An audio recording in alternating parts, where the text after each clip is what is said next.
Well, let's review what we've done so far. I recapped the unit and amplifier board. I just went ahead and replaced them all. There's 7 caps here in all. I got a whole handful of them, and we need a new indicator lamp and record modulator lamp. And I'll order one of those on the interwebs, or we'll wire something up and put a resistor in there or whatever. We'll find a lamp that works. The issue with not recording by the control button was right here. These terminals in this little switch were corroded, and it took me a while to track it down. I pulled these resistors off of the board here, the speaker board. This controls the audio to the speaker over here, and I just checked all the leads where the power comes in through the hand switch, and eventually figured out that this switch was corroded. And so after adjusting this relay, we're now getting it to run. So you can see it up here, and it's running beautifully, or audio is playing. Of course, we're on a blank part of the disc right now, but I just recorded a segment with the everything working correctly. Oh, and we also repaired the review function down inside here. Remember, that was misplaced. I think somebody had been in here and misplaced the review, so it's now working. I've got it backed up a little bit so you could hear it. Let's listen to it. 2024. So see, it's working beautifully now. The speaker's facing down into the mat, so we're going to flip the speaker over. We'll take the knob off, and we'll flip the cover back over and put it back on top of the unit. And I'll play a recording that I made just a moment ago, and we'll be able to put this on the shelf. Yeah, 510 recording discs. I'm going to sell these on eBay, but you can see there's just so many of them. And but I did want to get one good recording. Oops, excuse me, one good recording here. So let's put this back together where the speaker is pointing up and we can actually hear the audio, and then we'll play it back for you. While we're looking at this manual, I just want to kind of summarize where we're at on this repair. I keep referring to that relay and the fact that it will operate under play but will not operate under record. And it was onto something there. There's a couple of leaf switches in that relay that are not connecting well, and I finally come up on that. But before I got to that point, I decided to go ahead and recap the audio board, and that's what I'm doing here. I'm pulling the audio board out, and you can see there's 7 or 8 caps there that are electrolytics, and then there's a metal film cap there. And that relay that I'm pointing to there is a play relay. But in any case, I replaced all those caps, as we'll find out in just a moment. And eventually, we're going to see in this next segment here that I was able to discover the issue in that relay right there. Okay, we're all put back together. And we're missing an indicator lamp here. But let's back up. The review function works good. And now we're in the middle of some music. Let's back up to the beginning. And if we push it down, it goes to record, but we'll... But it looks like the record is recording a groove. 2024, June 13th, 2024. My name is Kent, and I'm the Vintage Tech. And we'll let it record some music and see what it sounds like.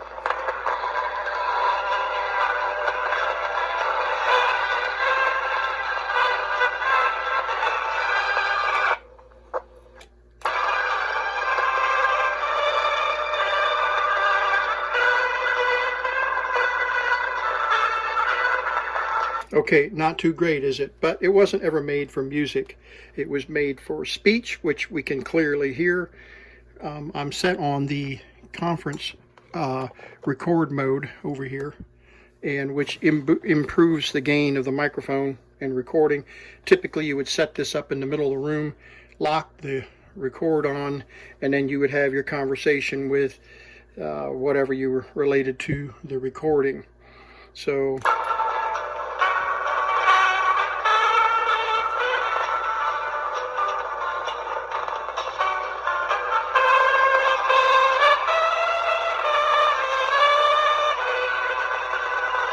I don't think that YouTube will flag this music, but we're gonna see in just a moment when we upload this to the YouTube channel. But this is an old 1976 album by Chuck Oman. This is 1976 Chuck Oman. And then the switch over here, as I said earlier, just switches from the speaker to the speaker. In here is a little tiny speaker right here, and then this is the microphone element. So let's switch that. Yeah, it's real faint, but that's okay. That's what it's for. It's just for you to be able to identify and not make a lot of noise in the office with this loudspeaker.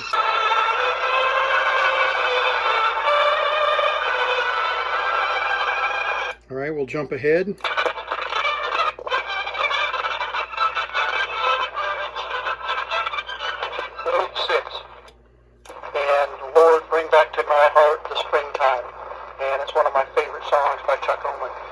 Okay, we'll just for giggles, we're going to go ahead and mark where the music starts and where the music ends. So let's push that in, and let's find the music.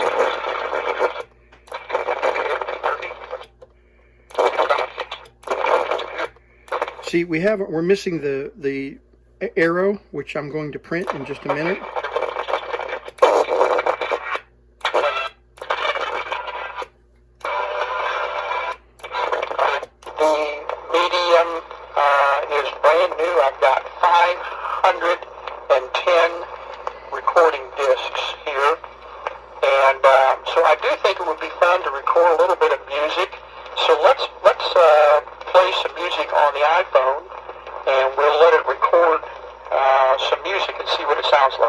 We're going to hit the correct button, and right there is the mark for where the music begins. And then we'll go to the end of the music. The springtime.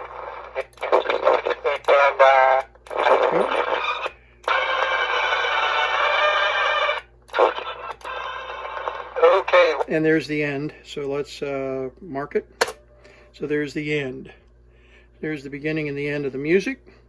And then the beginning of the recording, back here, we'll mark it there, the beginning of the recording. The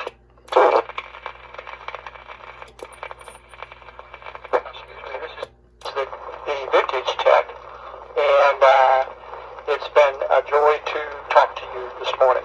Okay, there's the end of the letter, right there. So now we know how long the letter is. And the pointer, if it were installed, and we're going to install one, would be right here like this. And then when we drag it across, it's clear plastic, and I don't understand how they could expect it not to be broken off. It's just a exposed piece of plastic. So I've thought about cutting. I have some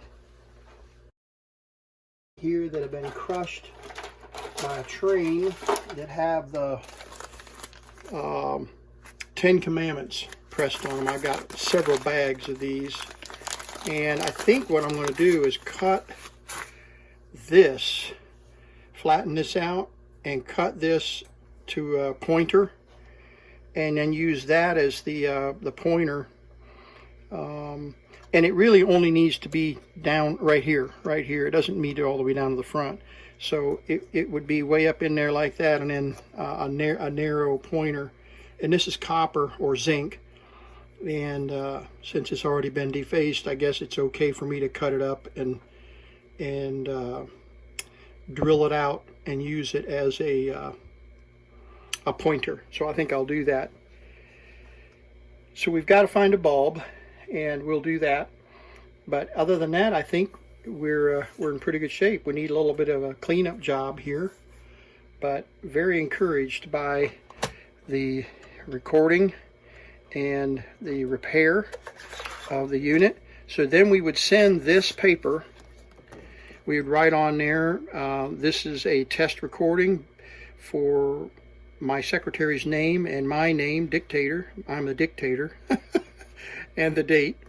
And just for giggles, I think I'm gonna put here music, and then the talk up here. I'll write up there, and then we're going to we'll put a number on here, a serial number of some kind on the B side. The A side, I don't remember what's all on the A side. I think there's some good business recording on the A side, but that's what the how the Edison VoiceWriter works. Let me do a little cleanup so you can see what it looks like, and then we'll do one more brief recording. I have a playing unit right here, and it's a dictaphone player, and that's all it does. And it will listen to a recording. So this was the recording that we did on the writer earlier, and I've got the player working here with an external microphone, an external speaker hooked up to the unit. Got a little bit of a hum there. I think we're picking up noise from all these stray chords. But this unit has a speed control. We'll illustrate that in a second. And then it's got a search function like the other one. And then we've got volume controls and tone controls here. And then a power switch, standby and off. So the it's a tube amplifier instead of transistor, so it's a little bit older unit. It has a single playback head. There's no record head. See, the record head is missing on this unit because it's just a player, and there's no push button here. It's just a turn, and it advances and reverses whichever and plays when we're doing that. And then we've got the playback head here, the playback unit here. That's supposed to be a speaker, and I don't know why it's not playing. I don't know if there's a switch somewhere. I didn't look.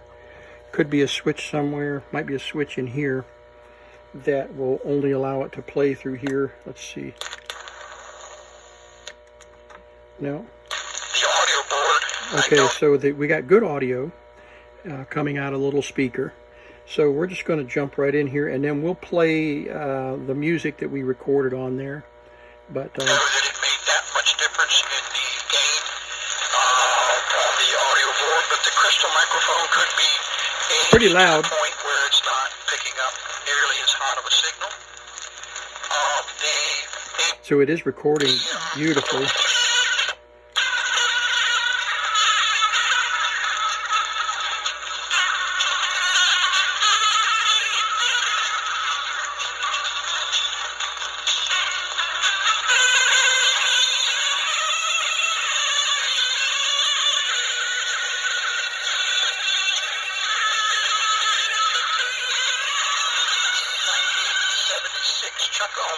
Okay, we do have a lot of wow and flutter, obviously, and this drive tire, is pretty worn, so that's probably where that wow and flutter is coming from.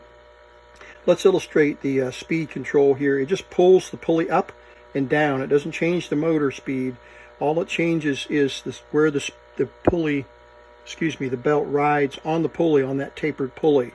So that's all we're doing, is it's pushing the belt up and lowering it down on the pulley and changing the ratio between the pulleys.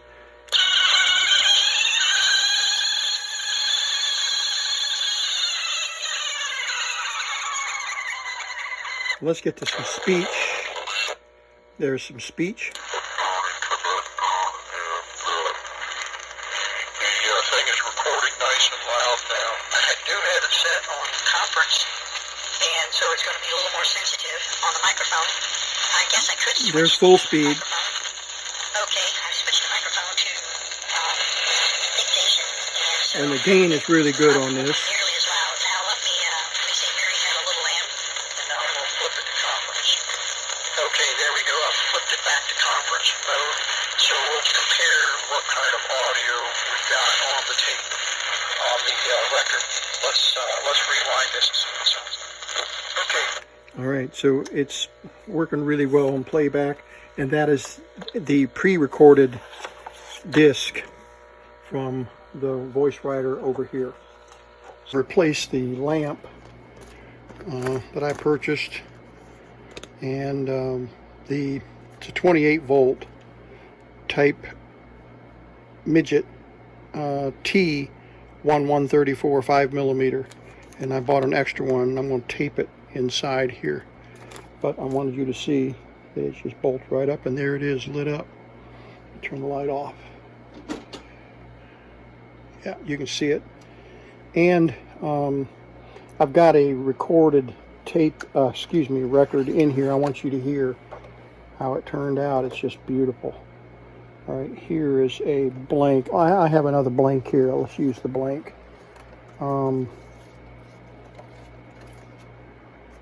Got it here somewhere. Okay, there's two on this one apparently. Yeah, there we go. So let's put a blank in here, and I want to record. I want you to see the modulation occur. So you can see the light. Let me move the camera. Okay, I'm going to do a quick cleanup on the record with some tire shine, just to get the scratchiness off. You can hear the scratchiness playing on the blank record. We're at the very end now. So let's come back over here where you can see the record light. And when I push the record and start talking, I'll pull the head loose right now. I'm going to pull the head off. Checking 1 2 3, checking 1 2 3, check 1 2 3, check 1 2 3. You can see the modulation occurring. All right, so now let's go ahead.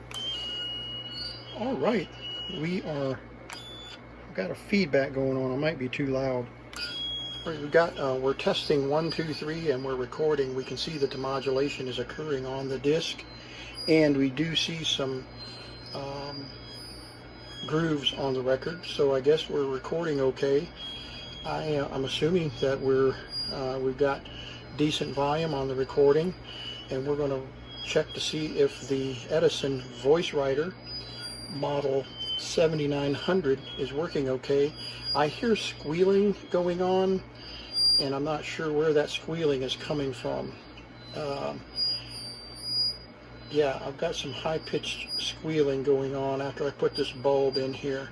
Don't know if it's related to the bulb or what, but we've got some squealing going on. Let me turn the volume down. Okay, the volume's turned all the way off. Yeah, and I'm still getting squealing, so I'm just going to turn the volume all the way back up. I'm just right here. I'll turn the volume all the way back up. So we'll see if we've noticed any difference in the record volume. But the modulation is flickering just fine, so it's telling me that I am getting through onto the record, or at least getting through the recording circuits. But it's flickering really well.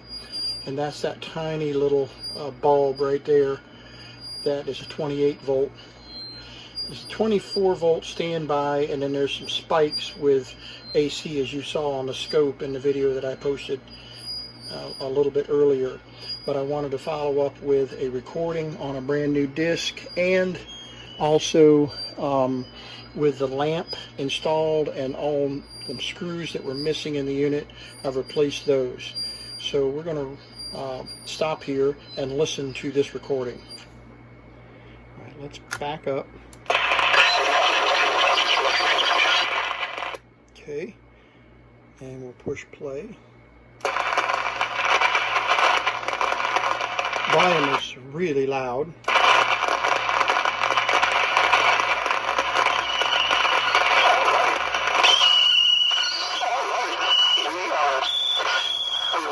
We're testing 1 2 3 and we're recording, we can see that the modulation is occurring on All right, I've got the volume turned almost all the way down now. the disc, and we do see some grooves on the record, so I guess we're recording okay. I'm assuming that we've got decent volume on the recording, and we're going to check to see if the EDISON voice back up. So we'll see if we can notice any difference in the record volume. But the modulation is flickering just fine, so it's telling me that I am getting through onto the record, or at least getting through the recording circuits. But it's flickering really well. Missing in the unit, I replaced those. So we're going to stop here and listen to this recording. Okay, wow. The gain on the recording is significant. We had recapped, and I've got all those caps laying up here somewhere. Yeah, I recapped the audio board, and there we are. And clearly that made a difference in the gain on the recording. So very pleased with the way that is working out and playing back just beautifully. Now I want you to hear one of the records that I found in my stash of the 510 or whatever it was. Let's see, this is a recording of something that was done back in 1960, I think is what the record said. So anyway, I'm not going to play the entire thing because it's long, but let's get up here to there we go. We'll turn the volume up just a little bit, and then we'll push the play button. You have to hold the play button in. R987-13259. Dear sir, we are very sorry to hear that you are still experiencing trouble with your Model 4 pyrometer. Pyrometer. If I'm not mistaken, that is a temperature sensor. Paragraph. Please return this instrument to our factory, Barber Coleman Company, Industrial Instruments Division, Dock 3, Clifford Avenue, Rockford, Illinois. Paragraph. I am advising our factory of the reported condition of the instrument and requesting that they expedite the repair and return of this instrument to you. Very truly yours. Okay, that's just one letter. Let's move on.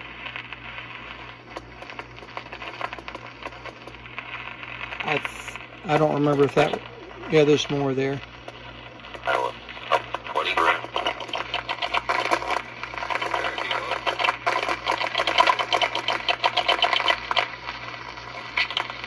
Jerry Burrell Corporation, 2400 6th Street, Southwest, Cedar Rapids, Iowa.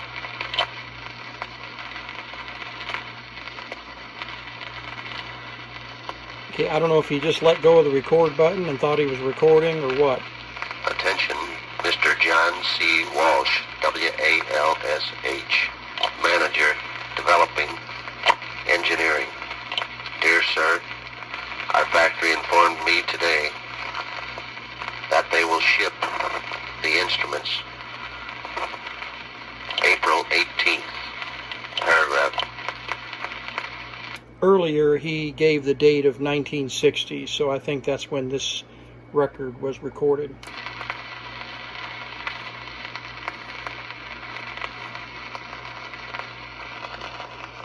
You see, we're not near the end of the I will record yet. contact you Thursday to see if they have arrived, and we are planning on having an application engineer and myself at your plant April 25th to conduct tests with these instruments. Paragraph. Hoping this meets with your approval. Very truly yours.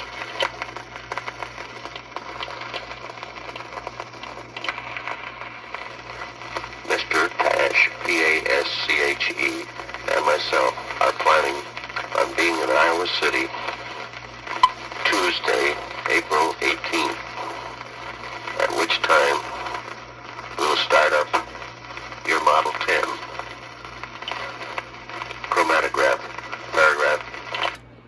chromatograph for Iowa State University. You could do a little research and figure out what all these precision instruments are. Mr. Pash is also bringing along the packed column. Okay, I think we're at the end of the disc. Yeah, we're at the end of the disc. So there you have it. I wanted you to hear recordings of 1960, and I'm hoping that if you were bored, you would just forward past that. But I wanted you to at least get a chance to hear how this was used back in the 60s. And there you have the recording. And they only used one side of the disc. This side is clean. But there you go. And it's a real treasure to be able to hear some of these things. I tell you, I don't know what's on the rest of these. Some of these are my tests, and from another dictaphone, VOICEWRITER. But come on here. There we go. And let's see if we can find something on this one.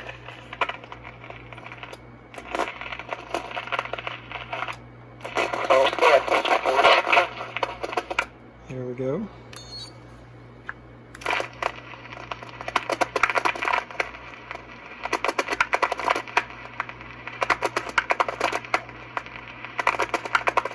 I don't know what that's about. Testing 1, 2, 3. Recording. Testing 1, 2, 3.